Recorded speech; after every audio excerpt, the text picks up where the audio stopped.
Welcome to Hood Champion Boxing and Sports. In boxing, you find a way to win or you find a way to lose.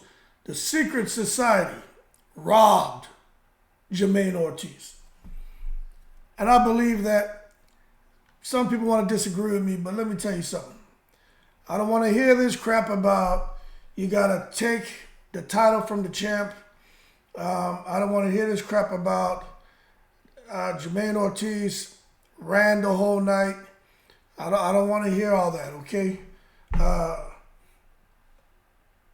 Some people felt like when they were watching Jamaine Ortiz against Teofimo Lopez, they felt like they were watching Lara versus Canelo.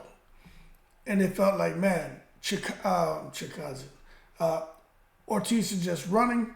He's just trying to throw a little flurry, maybe one or two flurries around, and think he's going to win the fight. Jamaine Ortiz did more than Lara did against Canelo. And there was an outcry of how they felt Lara got robbed. I personally felt Canelo did enough to win that fight. But Lara was making, there were some similarities now. Ortiz was making him miss, but the difference is Ortiz was making Teofimo pay. Now, obviously, Jamaine Ortiz's hands, he wasn't sitting down on his punches, you know, the way I think I would have liked to see him to put a dent in Lopez, at least to make him stagger something, like what Devin Haney did to Regis Prograis. But this is the thing. If we're gonna sit here and look at Jamaine Ortiz and say, oh, he didn't do it, he didn't do enough, he ran the whole night, he didn't deserve to win. Well, then we need to sit there and look at how we viewed what's his name, Boots Ennis, and how people ripped him for not being able to cut off the ring and catch up to Chikadzian. And that Chikadzian Boots Ennis fight was more like Canelo against Lara. What you saw here with Ortiz was making Teofimo Lopez miss. He was hitting him with that check hook. He was countering him. He had Teo frustrated. Teo was out of character. He was getting outboxed. Don't get me wrong. Ortiz wasn't hitting him with the Puerto Rican and Dominican beans. It was a kind of coochie coo.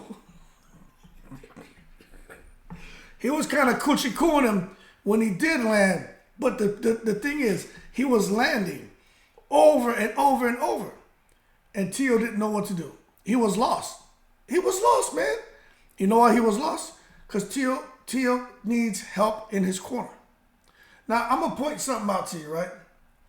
That some of you may know, you may not know, but I'm going to point something out to you. I pulled it up this morning. I want to share it with you because I'm getting annoyed by everybody, and even Teo, coming out trying to blast Jamaine Ortiz because Jamaine Ortiz didn't stand in the ring and give him a mash-up, crash-up type of fight. That's just not how it works. You know what I'm saying? Oh, where is what I pulled up, man? Oh, here it is. That's if Jamaine Ortiz isn't giving Teofimo Lopez a mash-up, crash-up type of fight, Teofimo should have done something. You know, and people say, okay, well, what should he have done, Hood? He should have threw goddamn hooks. Ortiz kept rolling out to the right all night, just rolling out to the right, getting away from Teofimo with ease. So Teofimo, in my opinion, should have been throwing that left hook, or if Ortiz didn't really roll out to the right, but he was using good lateral movement, should have cut the ring off and used that hook to control him. And for Teofimo to talk so much about Canelo Alvarez in a good way, Teofimo, in my opinion, should have learned something from Canelo. Canelo is sitting there, he cuts the ring off, he's very effective. Teofimo's ineffective, right? Cutting the ring off, and then just take a look at when Canelo fought everybody, but really when he fought his last fight against Jamel Charlo. When Jamel was trying to roll out to the right, Canelo met him with the damn Mexican bing and hit him with that left hook and was able to control him. Now, Jamel Charlo, he's got to make a decision. So Teofimo has a lot to learn. But check this out. So with Teofimo Lopez, when he fought Josh Taylor, right? A lot of people saying Teofimo looked great in that fight. Oh man, he got in there. He dominated Josh Taylor. Josh Taylor was the man. Nobody beat Josh Taylor. He was undisputed. You know, the politics, secret society stripped him. Teofimo beat him. Teofimo was the man, right? And I said Josh Taylor is not the same. Josh Taylor had no business being down at 140 anymore. It's just like Teo at 135, like Devin at 135. Guys outgrow the weight. Earl Spence maybe at 147. But people were giving him credit for that win. Okay, no problem. All right? But for me, I was like, nah. I don't think Teofimo's back. He looked at 135 when he lost to Kambosos. He didn't look that great. And I always said I believe it because they got rid of Joey Gamache. He needs Joey Gamache back in his corner. His dad can't take him any further. Joey Gamache is why Teofimo looked so great. When you hear everybody talking about, oh, Teofimo looked great against Comey, he looked great against Lomachenko, it's because he had Joey Gamache in his corner. His dad's the head trainer, but Joey Gamache was sailing that ship. What happened is after the Lomachenko fight, when Teofimo was getting ready to bubble up to 140, top rank because he didn't win the purse bid, the money wasn't there for them to pay extra for help, which was Joey Gamache as an assistant trainer. So the father decided to be cheap and not pay Joey Gamache, and Joey Gamache and them, they severed ties. Wasn't a bad fallout. They just, hey, you don't have the money to pay me? Cool. So Joey Gamache has been out here working with other fighters. But since then, you've seen Teofimo. And all three of his fights at 140, all that shit, well, this is his fourth fight, all that shit's been whack. It's all been whack. The first two fights, Sando Martin and whoever the other guy was, he fought him before that. You can say he lost those fights.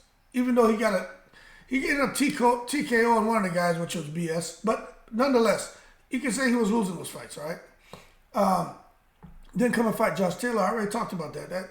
Josh Taylor wasn't able to pull the trigger. He's at 147. Who knows if Josh Taylor will ever fight again? He caught Josh Taylor kind of towards the end of his career, in my opinion. But if you get the win, you get the win. But let me tell you what the difference is. Against Josh Taylor, Teofimo Lopez threw 517 punches. He landed 158. Against, I just pulled it up, against Jamaine Ortiz, he threw like 300 and something and landed 80. So, horrible punch stats from Teofimo. Horrible. He was outlanded by Jamaine Ortiz. So we got to stop this. And this whole thing about Teofimo fighting Terence Crawford. I mean, what are y'all trying to do to Teofimo Lopez? You know what I'm saying? Like, that's my question. What are you trying to do to Teofimo Lopez? You know, word on the street is Terence Crawford's fist the size of like a heavyweight. They say he has hands damn near the size of Mike Tyson. They say his hands are that big. I never really paid attention, but I tend to believe there's something special about his hands, the way Terence Crawford just barely touches a person and they totally unravel. But what I will say is Teofimo and all that crying at the end of the fight, because deep down he knows he lost that fight. That's why in the ring he wasn't celebrating. That's why in the ring he was unraveling. That's why in the ring he was sitting there with all the antics and stuff, trying to be what he calls himself. What is it? The showman, the entertainer, whatever the hell he calls himself. That's what he was doing. He was basically trying to sell the judges that I'm trying to fight him and this guy doesn't want to fight me. Let me tell you, in boxing, you guys have the brawler, you guys have the pressure fighter, you have the counter puncher, you have the free swinger, you have the boxer puncher, right? What you saw last night from Ortiz is he was more of a boxer and at times was a boxer puncher. It's just he just wasn't landing very hard shots, but he landed more than Teofimo. Teofimo just wasn't doing anything, man. Was it a good fight? I like boxing, so to me it was. And the reason it was a good fight for me is watching Jamaine Ortiz move the way he did. Like, that shit was like watching Jaron Boots-Ennis against Chikadze, when Chikadze and how he's able to move the whole fight like that. That lateral movement and be able to just pivot and change direction the way Ortiz was. Like, he's super, super athletic, and so is Teofimo Lopez. But Teofimo Lopez, his dad didn't have any answers. There was no answers. It's just like when Devin Haney was in the corner against Lomachenko. Pops Ray didn't have any answers. What's his name? Regis Prograis was in there fighting Zorrilla. Corner didn't have any answers. You know what I'm saying? And that's what you saw last night. They didn't have any answers. You know, Teofimo's dad was losing it when the hat comes off of his head. when he takes the hat off of his head, man, and shows them little whiskers he got on top of his damn head, you know things aren't going the way he wants, because he wasn't dancing in the corner, he wasn't smiling, he was sweating. With that being said, we'll see what's next for Teofimo Lopez. But Jamaine Ortiz, to me, got robbed, man. He came out as a southpaw, and that just threw Teofimo Lopez through that whole game off. They didn't know what to do, period. They obviously didn't train for a southpaw, and he obviously didn't know the importance of letting that right hand sing through the air and just aim for the body, aim for something. But I'd be aiming for that chest. He didn't do it. Simple, man. But you know why he didn't do it? Because he was getting beamed. Whenever he was doing something, he was getting countered. That check hook was there all night. Ortiz was letting his hand, was touching him up. That's why for Teofimo Lopez, his punch output was so low. Anyway, man, from that southpaw stance, flashing those jabs, a lot of them didn't land that Ortiz was throwing, but he was still able to control Teofimo and circling to his right, man. And Lopez just basically just chased him all around the ring. He's just running around the ring, man. I don't know. But going forward, I don't know what Teofimo's gonna do. Jamaine Ortiz, I'm not sure what he's gonna do. When you figured in that fight, the most significant punch was the most significant round, and I would say strike, was when there was the clashing of the heads. You know, if it wasn't for that, if it wasn't for that, maybe Jamaine Ortiz would have stepped to Teofimo a little bit more. But that was a bad cut he got above his eye, man. But maybe if he didn't get that cut above his eye, he would have stepped to Teofimo a little more. You know what I'm saying? But even with the cut above his eye, Teofimo still didn't pressure him. He didn't step to him the way he should have. You know, there's a reason. So they can say, well, Jamaine Ortiz, he just moved around the ring a lot. He didn't really let his hands go that much. Let me tell you something. There's a reason Teofimo didn't run it on Jamaine Ortiz as well. There's a reason why he didn't.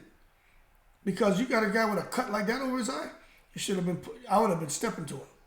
But obviously it's something special about the hands of Jamaine Ortiz, because Teofimo wasn't trying to run into any of those shots. But anyway, few uppercuts landed here and there, man. Neither one of them really looked too bothered. When they were kind of in close, Ortiz, he landed, I think, the more telling shots.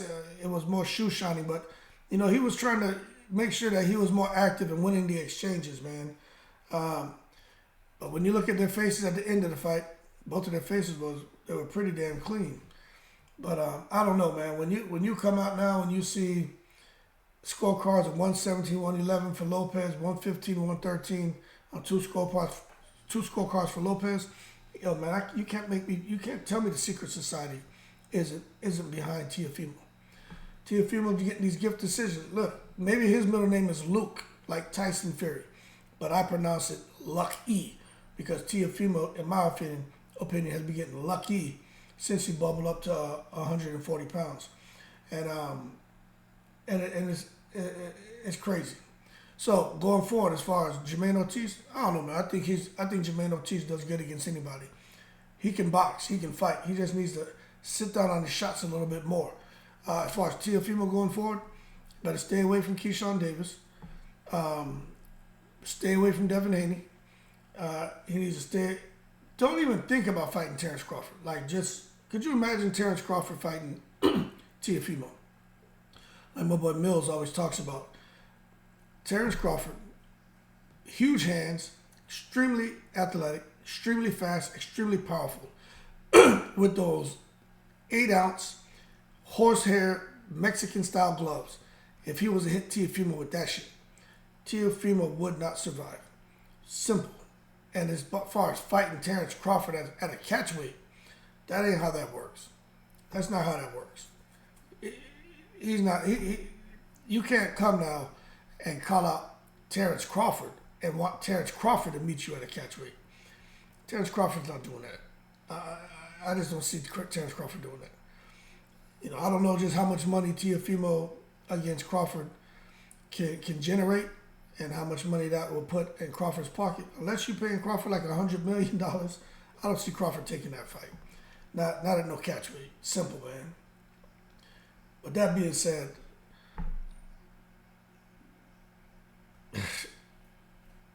I think Jamaine Ortiz got robbed. I think he got robbed. But one thing I'll say, when it comes to Devin Haney moves around the ring.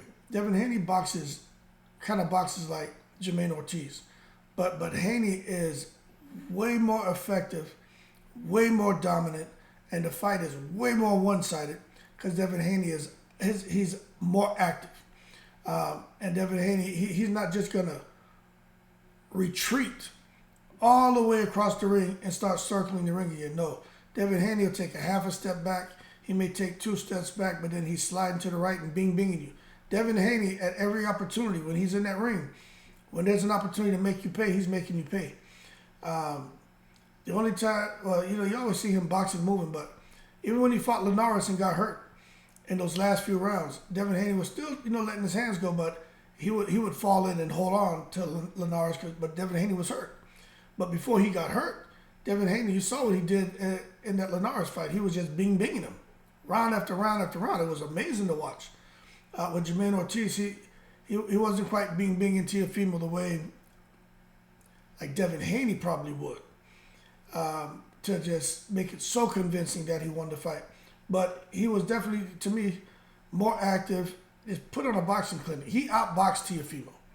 And I get this shit about, you gotta be you gotta take it from the champion. I get it, but I ain't buying what you're selling on that. Last night, Jamaine Ortiz was robbed.